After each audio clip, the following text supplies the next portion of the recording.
SMQB's episode 193. We got a full house of SMQB saying, welcome back, house. Yes, welcome back. House, We missed we you. missed Welcome back, you. Alex. Has anything been happening in the sports world? No, A few things. no. We'll ease you back into things tonight. We'll take it nice and slow with you. I think you're probably a little rusty and don't have much to comment on tonight. So, but let's start with you. You can lay out on the most important things. Yeah. Hey, House, who are you bringing to the bar this week? Well, I have a feeling there's going to be a theme to this episode. I'm just guessing that it might be a little bit about loyalty. So I am going to bring to the bar one John Sumrall. Oh, boy. And he is the coach of the Tulane Green Wave. We've had him for 1 year. We had a fantastic year. He's definitely a difference maker. And he made a decision, despite being offered other maybe higher ranking jobs, to stay at home in New Orleans. And so the whole round is on me, Coach. As much as you want, thanks for staying. Enjoy the ride. You should have that same conversation with your quarterback. We'll get to that. Yeah, we will. Oh boy. Okay. Oh boy. A little transfer portal action. All right, Rooster, who you bringing to the bar? I am bringing your fellow alum and buddy Brian Cashman to the bar. Whoa. To tell him it is time to fucking step up and earn his money, because now he's got a shit pot of money to spend that we didn't sign Juan Soto. And after last year's brilliant moves of doing things like passing on Teoscar Hernandez instead signing Alex Verdugo, he needs to start getting smart, because the Yankees, even with Juan Soto, could not get past the Dodgers in the World Series. So I'm not upset that we didn't spend $765 million on a guy we already had, because we need so much more. The holes in that lineup are huge.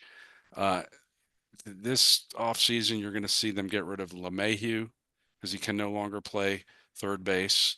They're going to get rid of Rizzo. He can no longer play first base. They may get rid of Gleyber Torres and move Jazz to his natural position of second base, which means they need a third baseman, they need a first baseman, they need an outfielder who can hit with power, and they need a starting pitcher and some relief. My God, how many drinks this is for a team that made the World Series? You would have thought they came in at the bottom of the barrel. All right. We'll get back to the Yankees. Milk, who you bringing to the bar? By the way, that was so annoying. We don't even have a fucking stadium, all right? I have to hear about the problems of the Yankees. Jesus Christ. Well, maybe we should just turn you into our minor league team, which you should be anyway. First world problems, Milk. Yeah, exactly. Totally. I'm going to bring one Ward Manuel, the head of the College Football Playoff Committee. And I want to congratulate him because I think he got it right. Finally. Milk.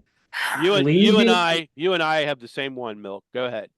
Okay. Well, then add on where I don't. But I will. Right. Don't worry. I don't have to hear. Let Alabama fans whine. They shouldn't have been in. They lost 3 times to Vanderbilt and Oklahoma.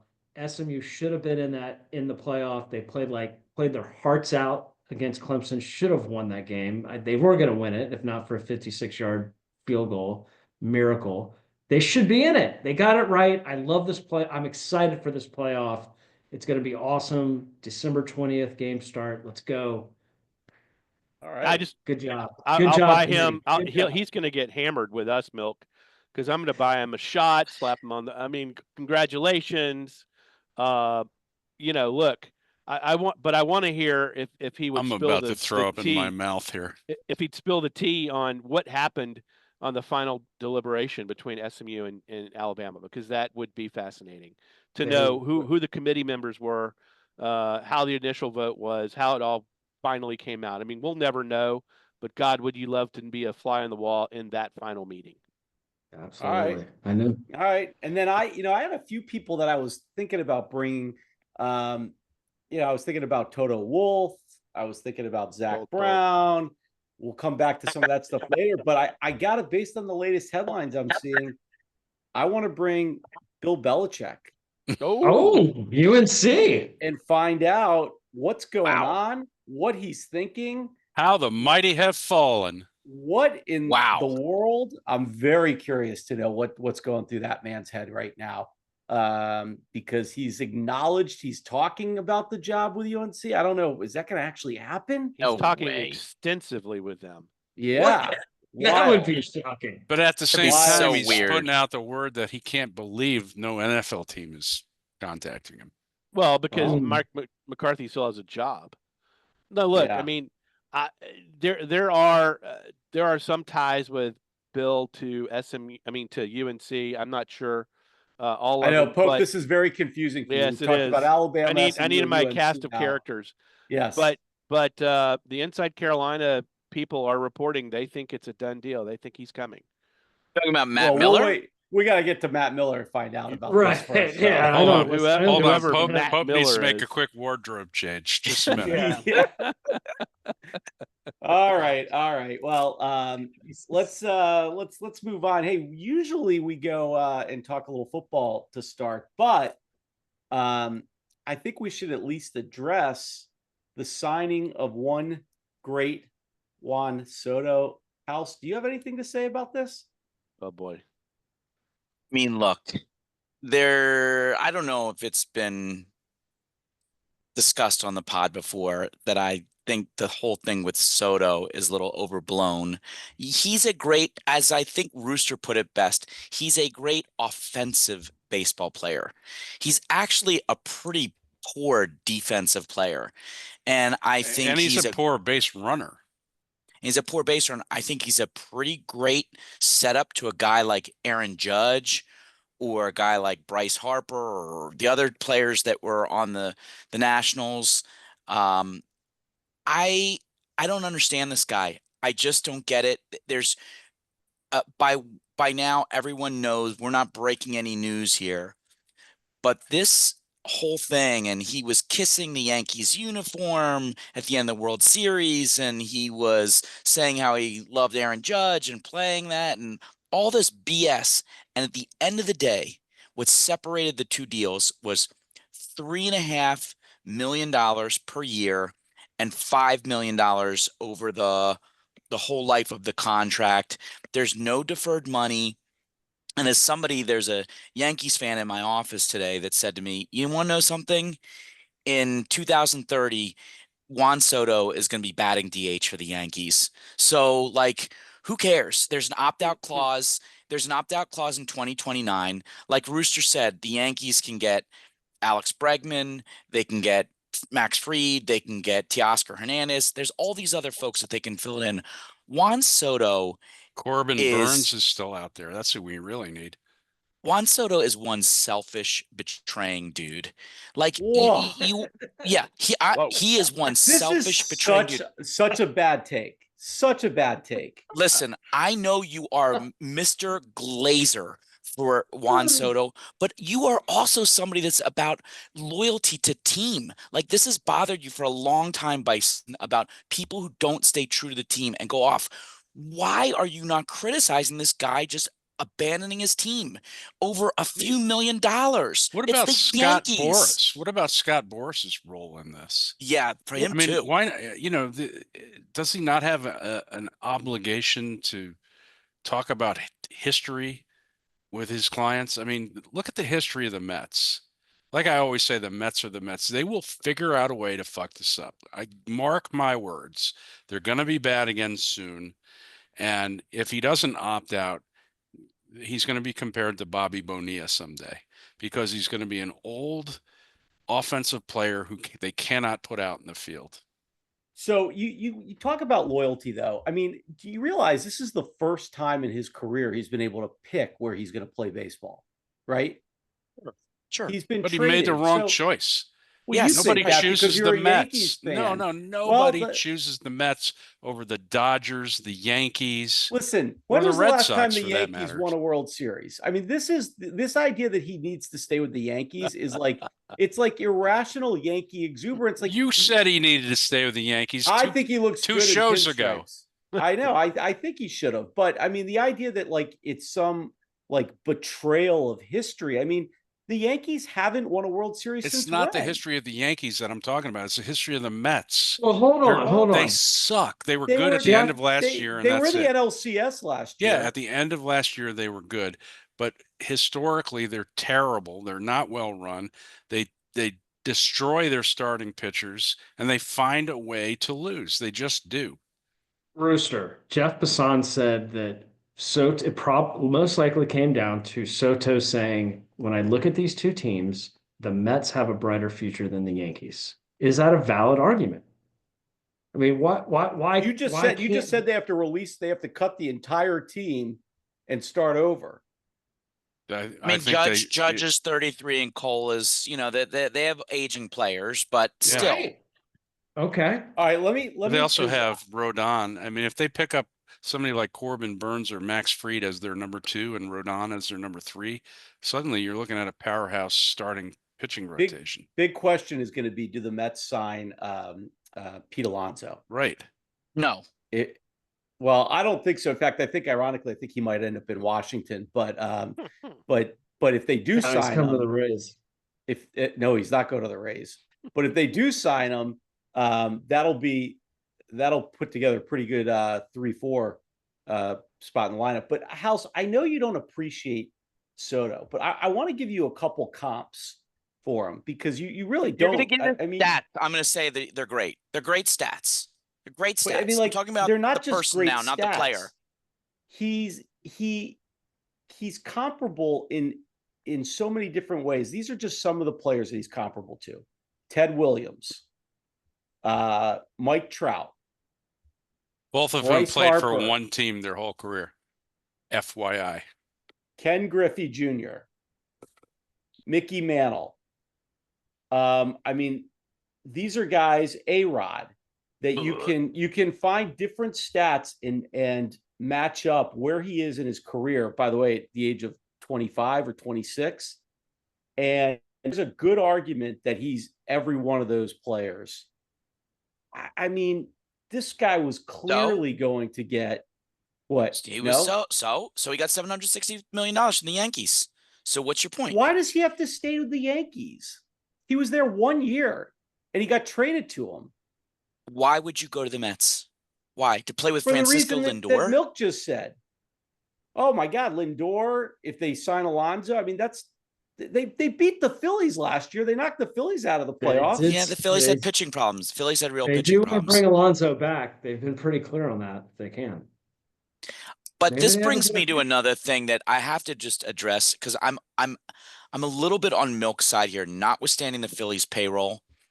But the Major League Baseball is letting baseball get destroyed in this way because they are losing just gazillions of fans because unless you're a Dodgers, Yankees, Mets, Phillies, Padres fan, I don't know, maybe there's another big payroll. You can just forget it.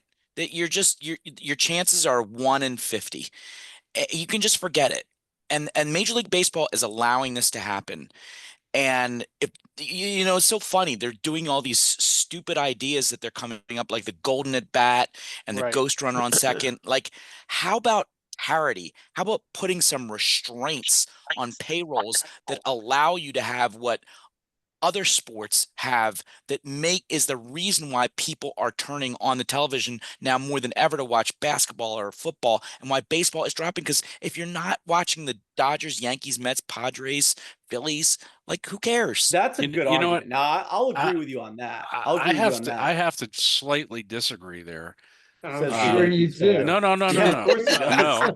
If you want to know what's really wrong with baseball, look at the Pittsburgh Pirates.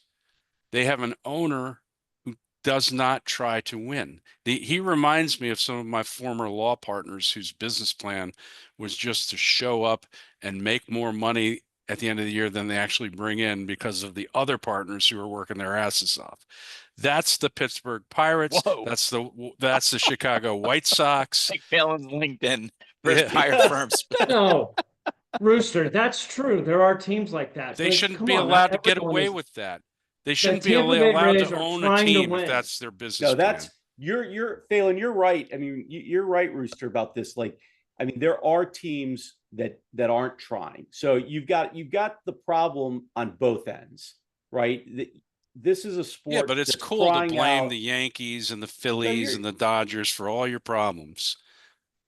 Yeah, but this is a Well, I'd like sport to that's take some crying out. money off your for payroll both. and You see how y'all you do. could cut but the wait. Yankees payroll in half, the Dodgers, the Red Sox, the Phillies, and the Pirates will still suck because Well, they're it's crying intentionally out for bad. a ceiling and a floor on salary. The sport is crying out for a ceiling and a floor. That's what it needs. If you're going to be an owner, you should be expected to spend so much money on salary on players every year, and you shouldn't be able to go over a certain amount.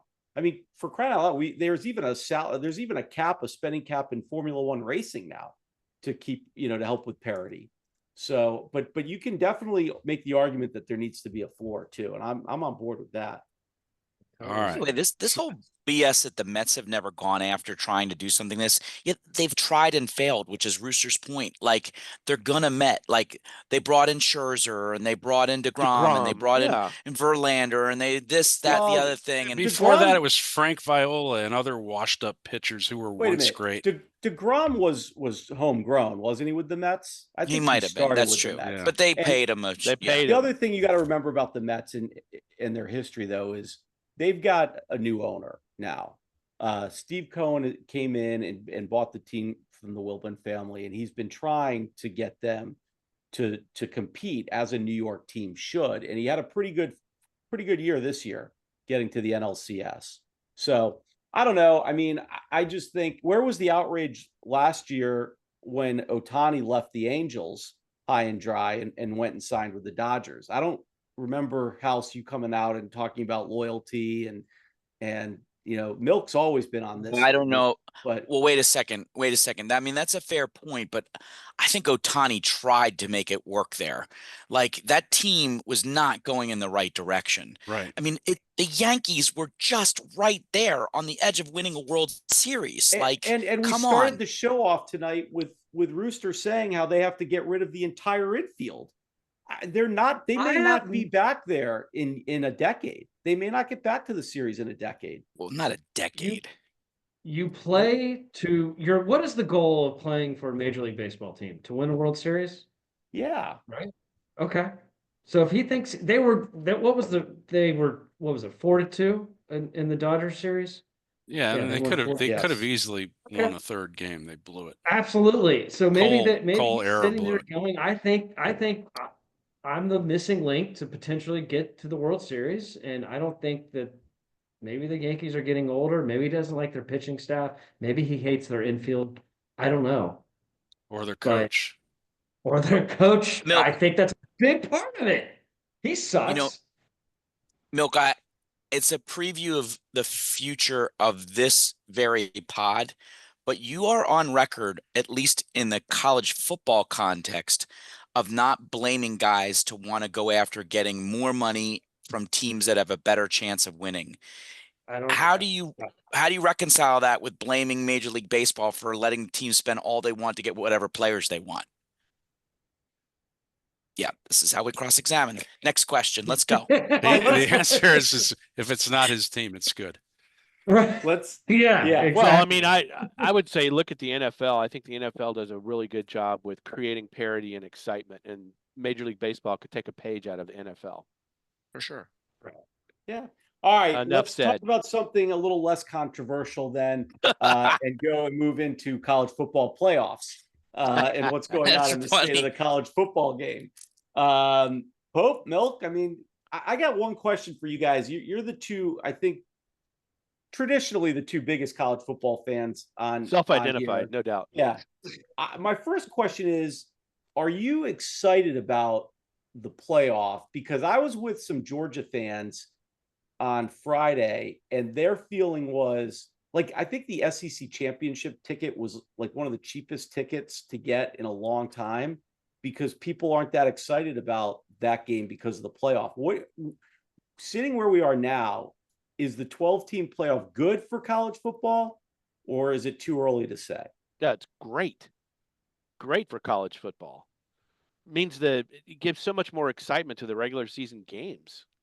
Did the championship games lose luster? The conference championship games? I think so. I think that's possible. But we're going to find out, does the bye really mean anything? Like Oregon Oregon won the conference championship. They beat Penn State, and they have arguably a pretty tough path to the championship game. Very. As the 1 seed, they're going to be playing the winner of Tennessee and Ohio State. We can talk later about what college football playoff needs to do to change this, but this bye system with awarding teams that have shitty records with an automatic bye because they won their championship, I think they need to change that. They need to reseed at the end, and the top 4 should get the byes, period. But can I ask you a question on that right there? Sure. Maybe I got misinformation, but is there not reseeding? Like if somehow, well, I guess Clemson's 12. If Clemson wins that game, does Oregon not get the lowest remaining seed, or it's just okay? Yeah, you're looking at your bracket, right? Clemson plays at UT. Winner plays Arizona State. No matter what. In the Peach Bowl. If this was truly fair based on rankings, Oregon should wind up in the bracket with Arizona State. That's a fucking lucky draw for Texas to be in that. Yes, absolutely. Look at Penn State. Penn State's got the best of all time. Penn State. Yeah, but Penn State will find a way to lose. That they should reseed? Yeah. I think that No. did. So you have the final rankings of the College Football Playoff Committee, right? 1 Correct. Oregon, 2 Georgia, 3 Texas, 4 Penn State. That should be your 4 byes. No, I disagree. Because I think it did what college football has always been about. Winning your conference, right? Like, so they've put emphasis on that, right? Like they're trying to reward you for winning the SEC, for winning the ACC. And I think there's value in that. I mean, it's no different, right? Than yeah, but NFL. you got an Arizona State team that has been off the radar the entire year. They got hot at the end, but they're but they won the Big 12. Yeah, but the Big 12 sucked. But then the ACC didn't even get a bye because Clemson won with 3 losses, and so you have Boise State at the 3rd seed. That's the in one a non-Power 5 conference. Every team in the bracket, every team can beat Boise State. Every single team. My biggest complaint is that every team can beat Oregon has the toughest grouping of all of the top ranked teams, and it just right. For the number 1 team to be in that position doesn't seem right. Right, and that's because of the way they did the seeding with the automatic byes. I 100% agree, Rooster. And so, but yeah, I mean, look, obviously, as a homer, I'm excited about the college football playoffs, but I'm excited because we have in 2 weeks, guys. I mean, we have Indiana playing at Notre Dame. How awesome is that? Yeah, that'll be fun. You got Tennessee going to Ohio State, Clemson going to UT, and then of course you got SMU going to Penn State. I mean, that's 4 games you would not have in a bowl game or otherwise. That's the first round. Then you got the quarters, which are the peach, rose, fiesta, and sugar, where you potentially have a Georgia, Notre Dame, Penn State, Boise State, Ohio State, Oregon, again, UT, Arizona State. You might have had those matchups before the 4-team playoff, but the 4-team playoff pulled the 4 best teams out of every other matchup, right? Like, yes. So you're saying, like the idea of Clemson, Texas meeting, that might have happened before we had this mini tournament of 4 teams. Yeah, Clemson, Texas might have happened in the Sugar Bowl. Right, that's right. But we haven't had that 6, for, right? 10 years or so. But the stakes would have been, you get to win the Sugar Bowl and you get, the money and the prestige that comes with that, but you're not in the game. The winner of Clemson would have picked UT, the national champion. Clemson and UT are in the game, the winner of that game, to go on to the playoffs. So who's got the biggest gripe for not getting in? Or is there nobody who has a gripe? I don't see how. I mean, the first 2 out are Bama and Miami. I guess maybe Miami. I mean, they have 2 losses, but 2 bad losses. But they had 2 of but how many great their wins final did 3 they have? games. No, they had a terrible. They beat Florida. Awful. They did beat the Gators, baby. And that was before Florida turned it around. Florida's a better Gators team. are amazing. The Gators are amazing. I mean, It'll be very hard for us to take on the Gators. You'll see on December 20th. Yeah. So I'll tell you, my Super Bowl is the Gasparilla Bowl. There's no doubt about my it. God. That is definitely my Super Bowl to watch. I will be there. I will we be all there. need to go and do a live pod there or something. I think, And I think so that- our listeners know, the Gasparilla Bowl will be the Florida Gators, who are one of the greatest SEC teams of all time. I think they won back-to-back national championships they did. against the lowly Tulane Green Wave. Lowly. Is And your if quarterback you're playing? wondering, it's a Friday 3:30 p.m. kickoff because it's such a great game. Is- Nothing like a Friday 3:30 kickoff. Sorry, Pope, go ahead. Let's talk about, because it's Bison's bringing up a good point. He's like, does any team have a gripe? I mean, Alabama was the first one out, and so you had a classic discussion, and that's what Milk and I'd love to talk to Ward Manuel about. You had a classic discussion of, you have a 3-loss Alabama team with a high strength of record versus a 2-loss SMU team who beat no ranked teams. And you're like, okay, how do you weigh those, right? Well, then you have some factors that go into that. One is SMU is undefeated in the ACC, goes to the conference championship game and loses. All right, so this committee set precedent for if you go and play an extra game, because the other teams that were already ranked even below SMU were automatically in because they didn't have to play another game. So like Rhett Lashley said, it's absurd, but he goes, well, what if we all got COVID and didn't play in the championship game? According to the committee, we would not get moved because there's no more data points.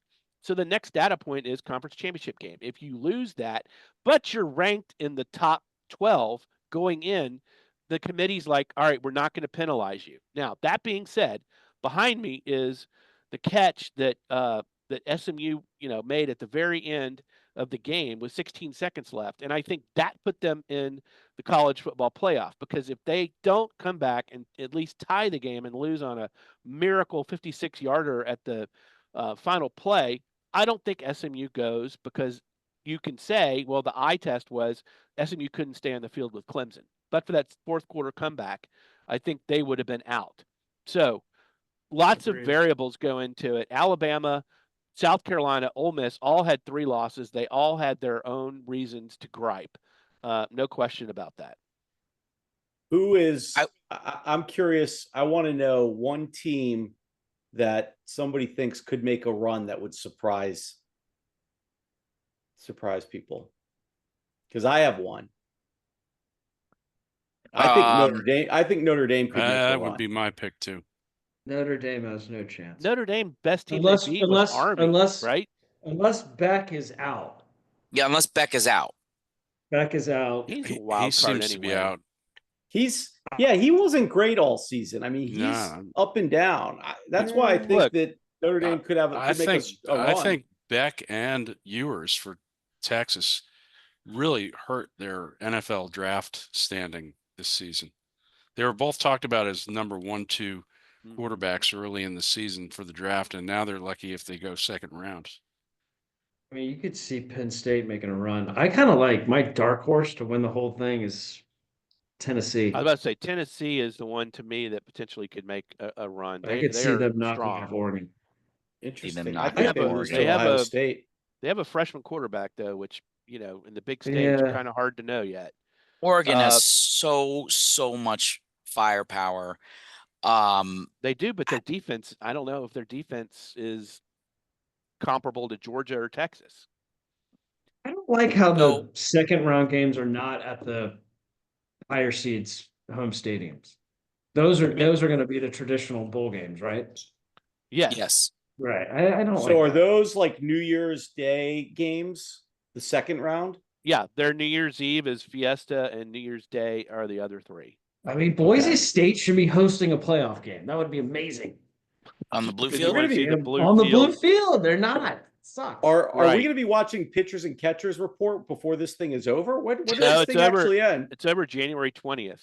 It's over like Holy shit. right around the first Nice. This is weekend what of you wanted. wild card weekend. Boise State is playing for the national championship. SMU. This is great. Indiana. I'm on Let me board. tell you something.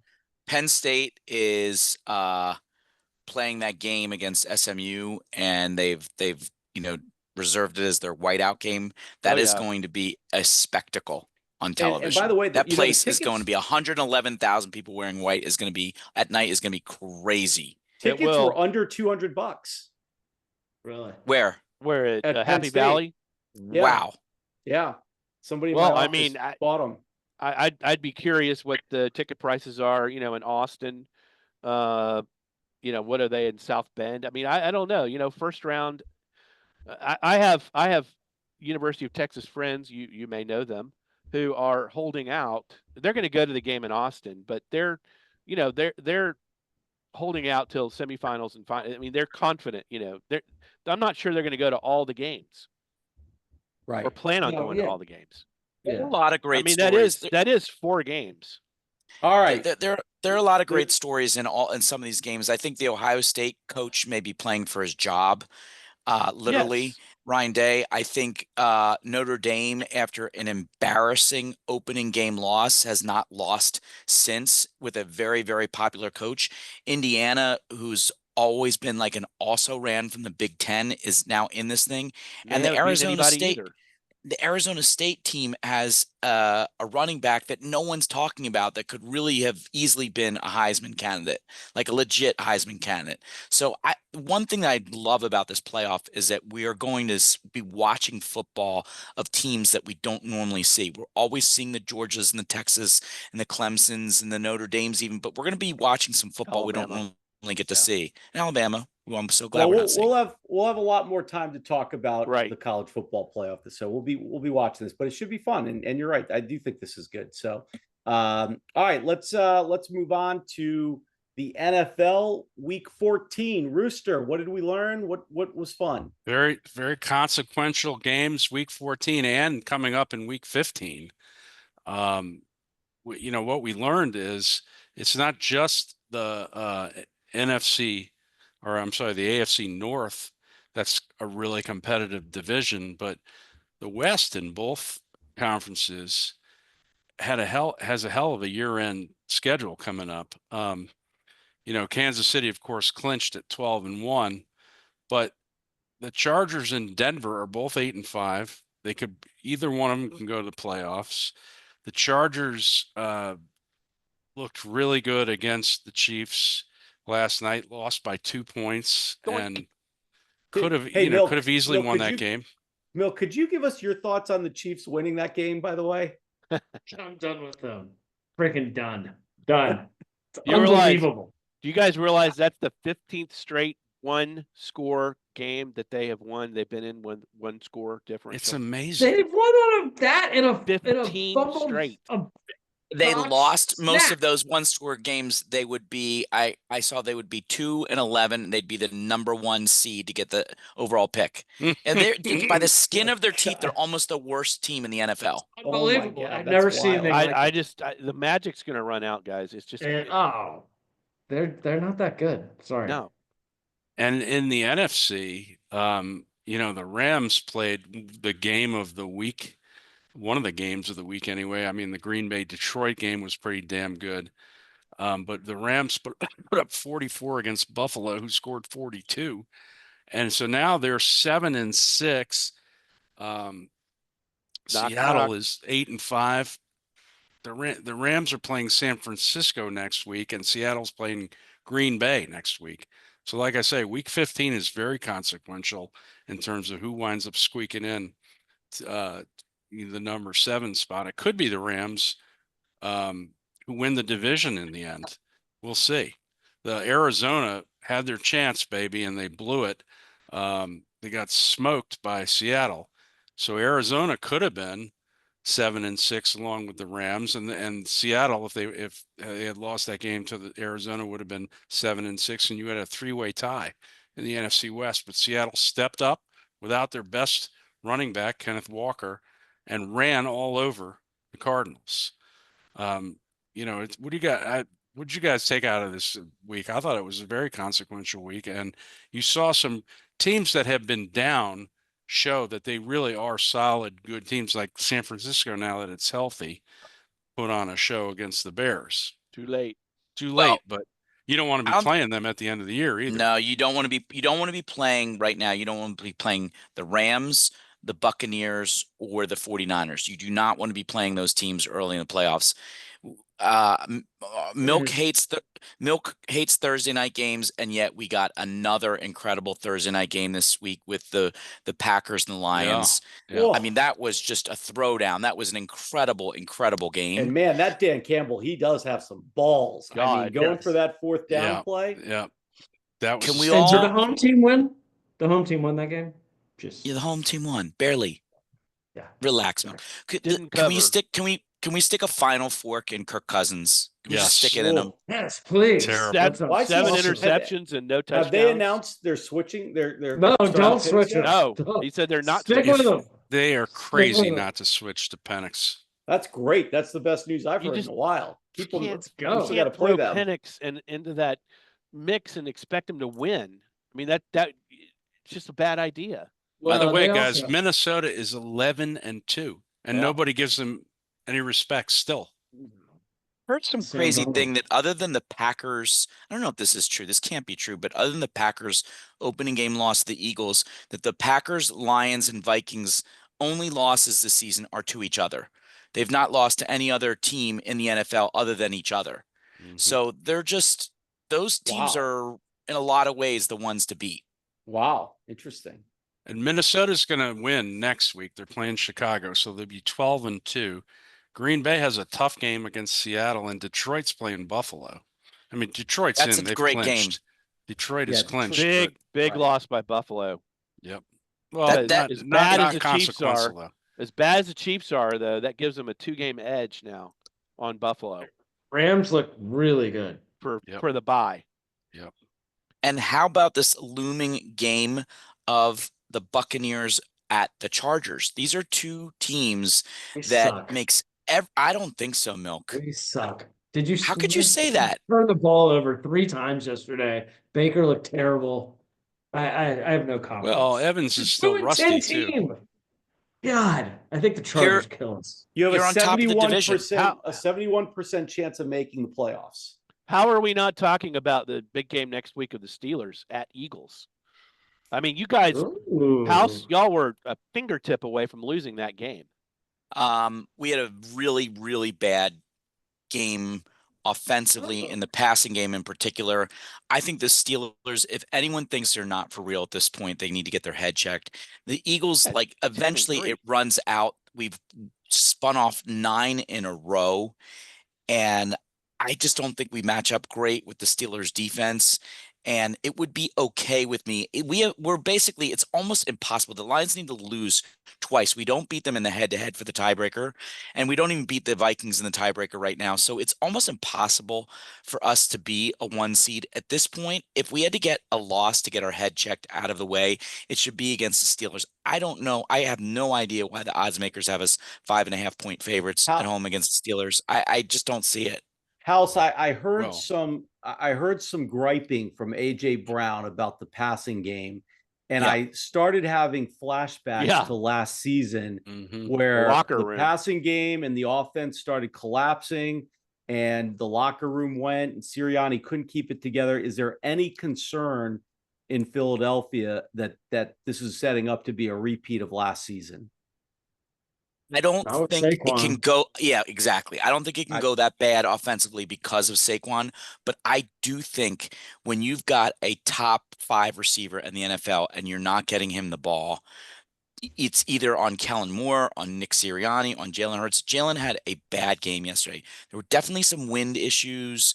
And I mean, I was there. Playing one side into the wind was very difficult in the passing game. But you got to get the ball to that guy, and he was open a number of times. Your number 1 receiver on most teams, half the teams in the NFL, are going to be a diva like that and say, "Get me the damn ball." I don't love it when you're 11-2. When you're 11-2 and you're letting that shit get out of the locker room to the public, juxtapose that to the way, say, Amon St. Brown behaves after nobody throws him the ball in a Lions game. I You agree know? with you. That's the I agree difference with you. between the two teams. I'd be very concerned about that. Yeah. It's because Yeah, I am. Sirianni's not Dan Campbell and doesn't control the locker room the same way. I think that's true too. And I think what's going to happen is that Jalen's going to overcompensate and try to force the ball into AJ. And he hasn't been throwing any picks for weeks. He's been protecting the ball. You can count on go put your bet in now to DraftKings that the Steelers are going to get at least one interception. Take the over on half an interception next week. Okay. Oh, Bison's making a note of that for the. I'm writing it down. I'm writing it down right now. Rooster, I'm sure you overlooked wishing Mac Jones congratulations. Oh, on for his God's big sakes. Is he still in the league? win over the Titans. And how are we Wow. not talking about this huge Monday night matchup? I mean, how can you avoid that? You're right. Please, we have We're a only rule talking about against that. playoff contenders. Yes. Yeah, that's right. That's right. Speaking of All which, right. Baltimore is playing the Giants next week, so they're going to be Oof. 9-5 after week 15, and so Pittsburgh could lose to Philadelphia and still be 10-4 and in good shape in the North. Why are we not flexing games at this point? Why I do was we have wondering to the watch- same thing. Why I did was we have to watch the Giants and the Saints? I only know this because I was looking at our schedule. We have Washington has two potential flex, like on the schedule, it actually says, TBD. And it's one of them's the Eagles, and I think the other is Falcons at Commanders. Is that the one? Yeah. Yeah, So no, both it's of those were Falcons listed at Commanders and Commanders at Cowboys are the two flex. Oh, I thought ours with Eagles was one that could get, or the Eagles at Washington, but As would of make now, sense it's on Fox if at noon. Eagles. if we lose to Pittsburgh and you will beat the Saints, banged up Saints without a quarterback, yeah, I think that there's a good chance that gets flexed. yeah. So it's coming. The flex games are coming, though. Yeah, Is the yeah. point.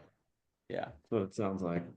All right. Well, we got to talk. Can we just stop with the Plaxico segment? Do we need to keep talking about that? It seems like it's run its course in my We view. have to talk about it. Hey, how Sorry. speaking though of the crappy games, Jacksonville and Tennessee, both 2-win teams playing each other, in the running for the number one pick. I mean, it's no wonder they only put up 16 points in that game. Nobody wanted to win it. But yeah, let's go on. We'll go on to the did. Excuse me. what's that? Mac Jones did. Well, Mac Jones is playing for his career, I guess. By the way, he had 220 yards passing and 2 interceptions. Awesome. Oh, man, he's so bad. Ouch. Wow. The low Milk, quarterback. speaking rating. of Plaxico Milk, you have now jumped into the lead.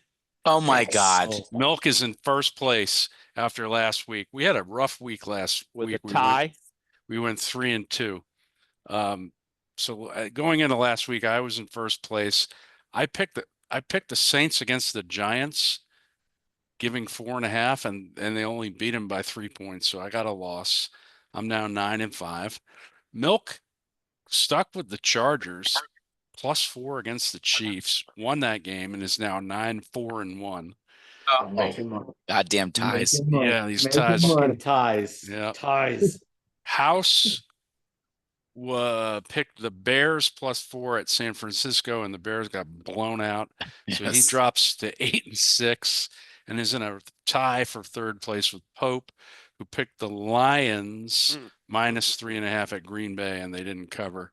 So he picked up a loss. You guys are both 8-6. Bison got the only other win of the week.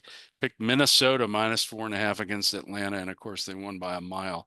So Bison is now 5-9. So Bison, you get to go first. Pope second, since House Bison will go first the rest of the winning. year, won't he? I think Yeah. so. Cement that. Pope, you're going to go second right. since you're the most recent to the third place. But then So I have to House, change then my me, pick? then Milk. All right. All right. All right. I mean, this is a little bit of a scary one because of how big it is, but after watching the Giants a little bit, man, I got to take Baltimore 14.5. Scratch that one off my Woo! list. I Wow. mean, the Giants just are a mess. How is that coach still on the sideline for them? I don't get it. Well, Malik Neighbors actually did pay for that plane thing, right? He's just joking when he said he didn't. That flew across the stadium.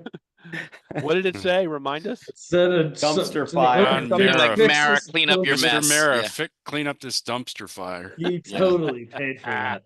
All right. I don't like any of the games this week. The lines are really tight, and these are tough to pick. But I don't think the Packers should be getting points going to Seattle. That's a tough place to play.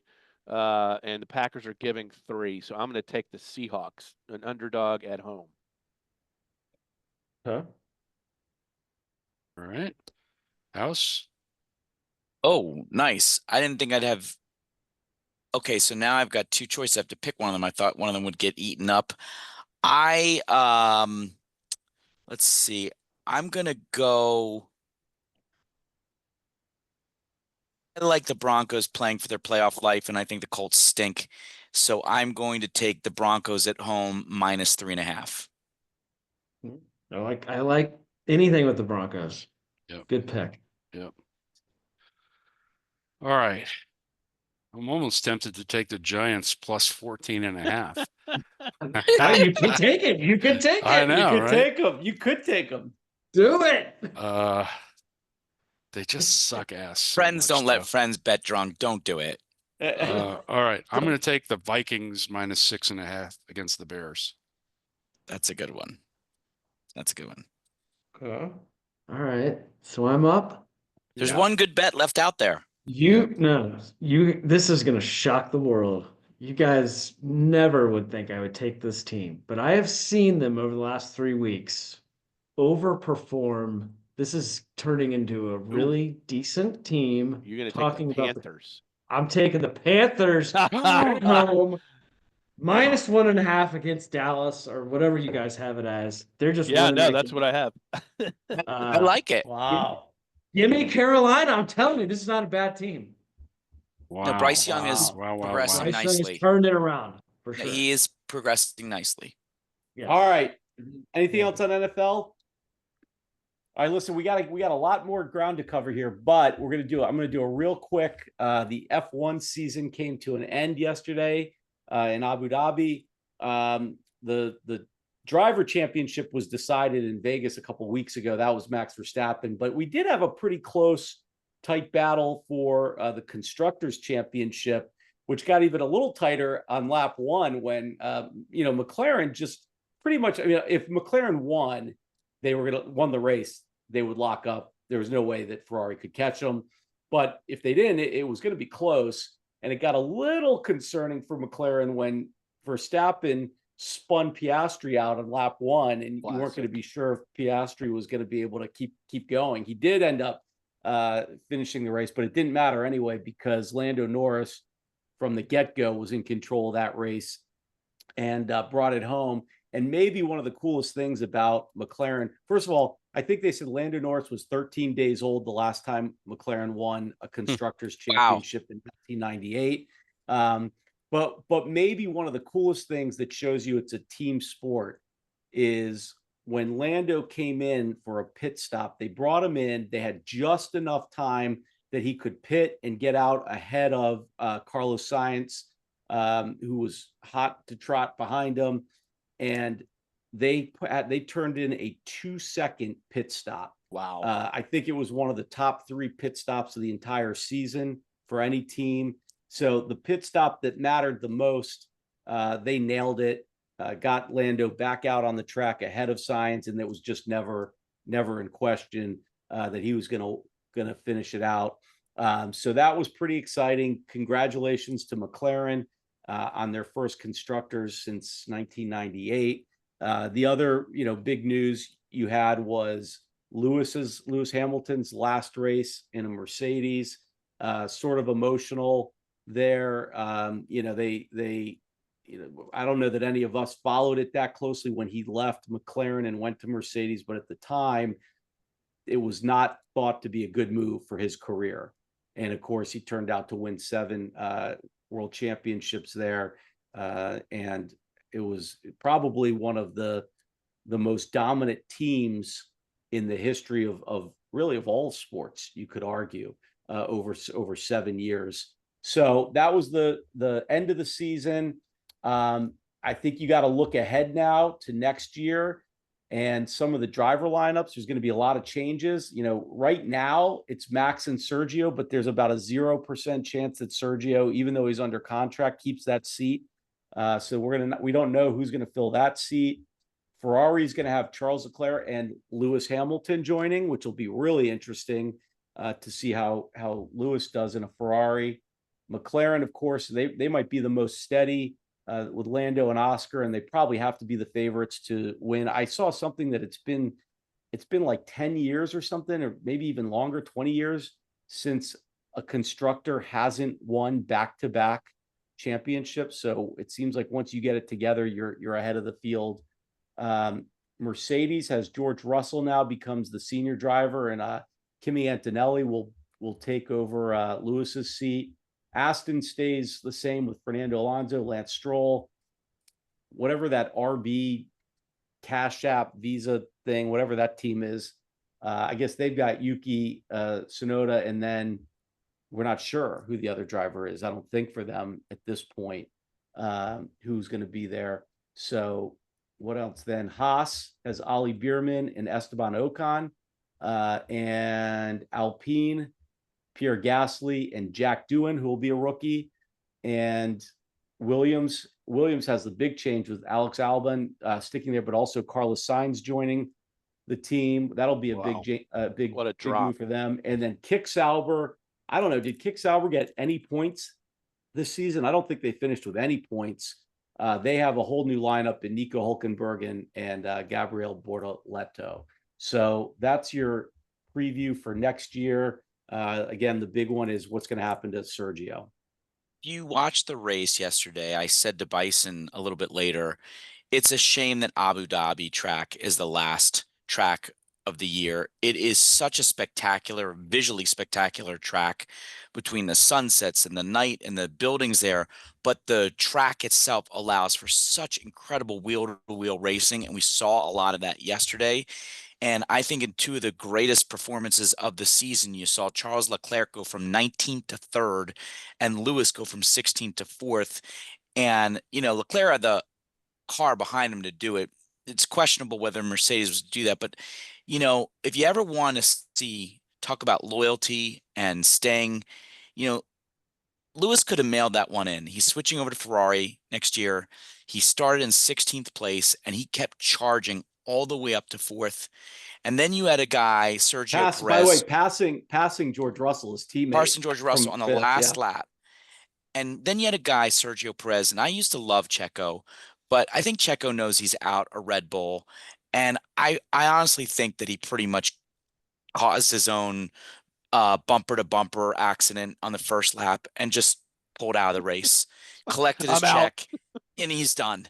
And, there you had the comparison between a great loyal racer and a guy who just doesn't have it, at least for his own team. And I thought what Lewis did yesterday was one of the coolest things ever, going 16th to 4th and charging hard for his team. It's a shame he didn't get on the podium, but I know that was goosebumps seeing him charge past George Russell on that last lap. I still think Sergio's lost his nerve and doesn't want to be out there. It looked that way yesterday. Which would explain the difference between Lewis's performance and Sergio's. Sergio's trying to get an early exit. Well, Sergio's going to get his wish, so I don't think he's going to be out there. He's going to be an ambassador for Red Bull next year. Yeah. So, all right. Anything else on F1? Okay. Who's got a punch? House, by any chance, might you have a punch this week?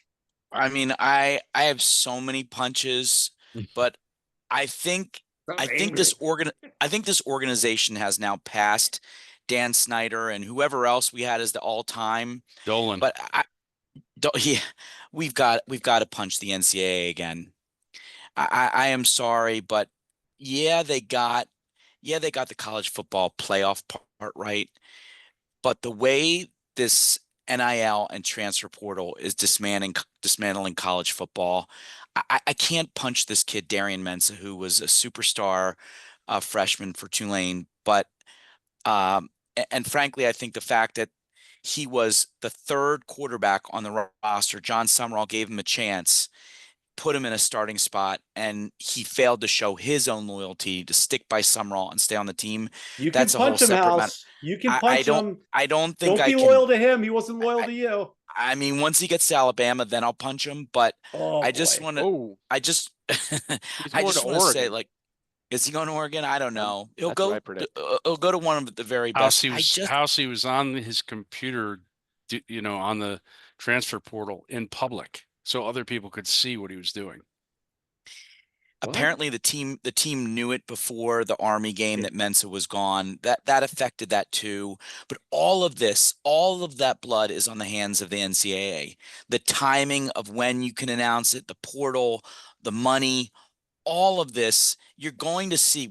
Just get ready over the next few weeks. We can punch again if we want, but just get ready to hear all the players who want to be in the draft or who want to be in the portal who now don't play in the bowl games, and then the bowl games get watered down because of it. And it's just a shitty system. And yeah, I'm taking it hard because I'm losing a great superstar quarterback in the making, but it's because of the system, and the system sucks, and they got to fix that part of it. I don't think it's going to go on forever like this. I don't think it's sustainable to keep having essentially free agency in college football. And I hope they fix it. They should take the nameplates off the back of the jerseys, because you're just rooting for the front of the jersey at this point. There's no reason to root for any of the names on the back, because they switch every year, which is what college football, college sports in general wasn't supposed to be. Okay, hold on. So first of all, do the top teams every year ranked lose a lot of players? Yeah, there's a couple guys. Look at Alabama's attrition already this year. Okay. Well, they're gonna replenish though. I mean, to answer your question, I think Alabama had 63 players turnover this year, something crazy like that. They've already got like 9 or 10 on the transfer portal since yesterday. Yeah. Yeah. Wait, but who are these guys? Who backups? So they're know what they are. Well, a couple of them started, but they got 4 and 5 stars who go to programs like Alabama when they were able to stock them and had depth. But now they're not getting the playing time, so they have an option. Right. The option is to go get playing time somewhere else. I don't have a problem with that. If you're not playing, why can't you go somewhere else? And to the Tulane quarterback, if the Oregon coach, Dan Lanning, has reached out to you and said, hey, man, we need a quarterback next year. Dylan Gabriel's graduating, Gabriel's gone. Yeah. You fit right into our system. Well, shouldn't there be a rule against that kind of tampering?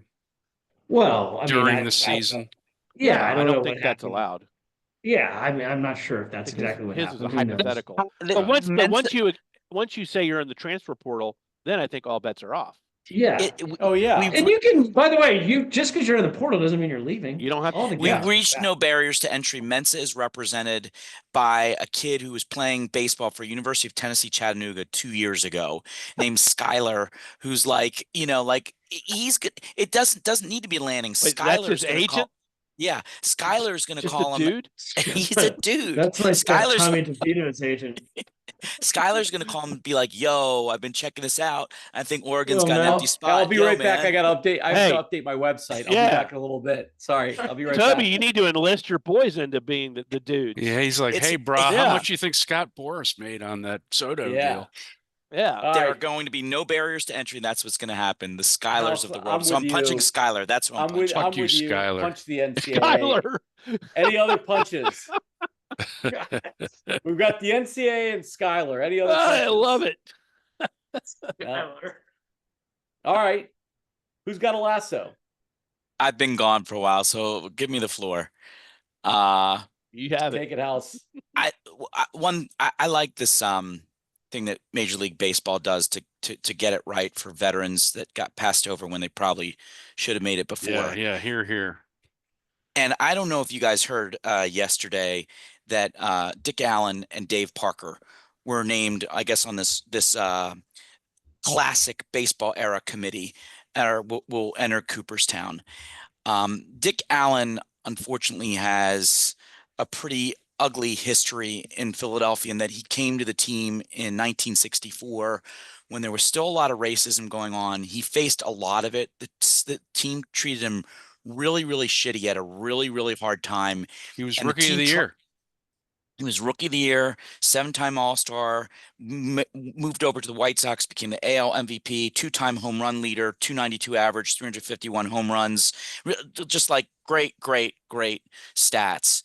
And I think we all probably remember, or some of us remember, Dave Parker. But the shame of it is that, Dick Allen died at 78. His family knows, of course, he's in posthumously, but Dick Allen never lived to see it. Dave Parker's been living with Parkinson's since 2012, probably has very little understanding of it. It's great. It's a great feeling that these guys finally made it. And after all Hall of Famers die eventually, and so their legacy will live on forever. I'm glad that Major League Baseball gives this opportunity to get it right. And so my lassos are particularly for Dick Allen, but Dick Allen, Dave Parker, here's to you for finally getting your just due and getting in the Hall of Fame. Both too late. They should have been in earlier. I mean, They were both one of the most feared batters in baseball at their prime. Dave Parker, the Cobra, had a rocket for an arm out in the outfield. Yep. Willie Stargell would say of Dick Allen that if Dick Allen was relaxed at the plate, the ball was going out of the park.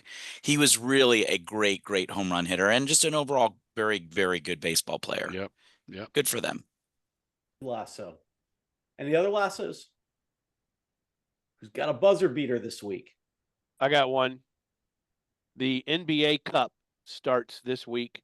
Last year, the Lakers won it, and I think by all accounts it was pretty successful, brought a lot of interest kind of in the middle of the season to the NBA, and they're trying to, expand on that and see if they can get more interest going. So the NBA Cup starts. It's interesting because in the East, the top teams, the Celtics and Cavs, are not in the Cup. You've got the Bucks, Knicks, Hawks, and Magic. And in the West, you got the top teams except for the Grizzlies. You got Thunder, Rockets, Warriors, and Mavericks. And then they'll end that December 17th in Vegas. So first game's this week, and then semis and finals in Vegas. So are there no other games this week then? No, there's games. The first round counts for the teams. The semis and the final does not count. But there's games going on the whole time. Actually, I think the NBA is dark until Thursday this week, except for cup games. I think the next few nights are just cup games. I'm pretty sure. Did you say some teams are not in it? Yeah, there's only 8 teams in it. So out of all the how did they decide the 8 teams? So they had a 4-game play-in basically by groups. So the everybody Thunder was eligible. Yeah, everybody's eligible. Start. There were 3. There were 3 groups. Oklahoma City, Houston, Golden State won their groups. Dallas got a wild card, and then the Bucks, Knicks, Hawks won, and the Magic got the wild card. Got it. Cool. All right. Any other buzzers? Mine was going to be Dick Allen and Dave Parker, so I don't have one. There you go. I've got one. Oh, good. Quick update on college basketball. The new rankings are out. Tennessee, Auburn, and Iowa State are pretty much consensus. Here we go, Gators. Here we go. 3 undefeated teams right now. Here we Tennessee, Oklahoma, and who is the third? Go, Gators. Gators undefeated. They're in the top 10, and we play UNC in about a week. Ooh. And Belichick's coaching that team, right? Sorry, wrong sport. And for our listeners, take a look at the top 12 in the college basketball rankings, because since 2003, the national champion has come out of week 6, the top 12. No other teams have won. Little tidbit. Interesting. Wow. Good one, Pope. That's one of your outside better of stats. top 12, North Carolina and Florida. That's a Pope stat I give a shit about. All right, I like it. And UConn. North Carolina out of the top 25 this week. Yeah. Interesting stuff. Maybe Belichick should coach him. Guys, good show. House, welcome back. Always good to have a full complement of SMQBs. Right. Everyone have a good week. Catch you later. Later.